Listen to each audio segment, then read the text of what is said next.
Hello and welcome to this video. My name is Erik. I'm working at Stream Analyze.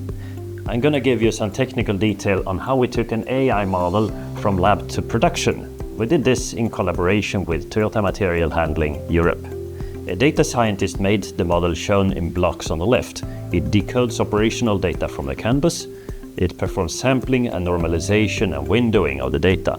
And this windowed data is fed into an autoencoder performing dimensionality reduction. And this data of lower dimension is fed into a random forest of 40 trees.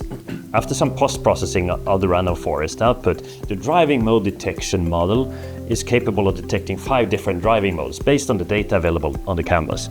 Drive without load, take load, drive with load, and leave load. And the 5th mode is other, indicating that the forklift is idling or not performing any productive work. The data reduction is substantial. The input data rate to the model is about 1 kilobyte per second. It's 14 floating point variables coming in at a rate of 10 Hz. If the driving mode changes every 10 seconds, the output data rate is estimated to 1/10 of a byte per second. So to save data transmission cost, it is interesting to run this model in the forklift. Then the data is processed when it happens, where it happens, and we have a data reduction right at the forklift of about 10,000 times. We installed our software, SA Engine, onto the telematics unit of the forklift. The telematics unit is one of the many ECUs connected to the canvas of the forklift. This SA Engine instance connected with our SA Federation services in the cloud, and our analyst also connected with the same SA Federation services in the cloud. And then the Toyota analyst was able to interact with the forklift. They could execute queries over the forklift and retrieve values and data streams as results right away. So they took the driving mode detection model and deployed it to execute in the forklift. Then the driving modes were streamed back from the forklift to the cloud and to the analyst. Note that more than one analyst could subscribe to this result stream from the respective development environments. So now that the model had contact with reality for the first time, what did we see? This graph shows some of the input data to the driving mode detection model. The top panel shows motor control in blue and orange and speed in purple, varying between 0 and 7 km per hour. The bottom panel shows the status of the forks. Most importantly, the load weight in kilogram is shown in orange and the fork height in millimeters is shown in dark blue. The change in fork height also give an indication in the pink curve. Light blue and green indicate that the driver is operating the forks, either using the reaches or the lifts and lifting and lowering them. Given this input data, the middle panel shown now shows the result of the driving mode detection model in blue, indicated with TA pred, truck activity predicted. This graph also shows the actual ground truth based on observations by a subject matter expert.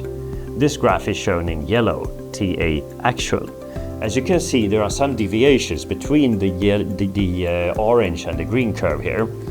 Most importantly, we had deviations in these marked regions. In the middle, around 100 seconds, the model is missing the fact that the driver is leaving the load, drives without load, and takes another load. At the end, about 200 seconds, the driver is approaching a pallet, but then changes his mind. The model is fooled and believes that the driver actually took the load. However, the truth is that the forklift is driving without load. We have some observations that we could use in order to improve the model. So first of all, the leave load episode could actually be indicated using the fact that the load weight is decreasing.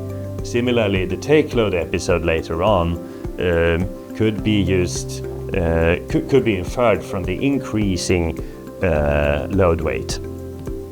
And similarly, at the end here, the load weight is 0 and there is a clear indication of the forklift being driven as the speed is increasing.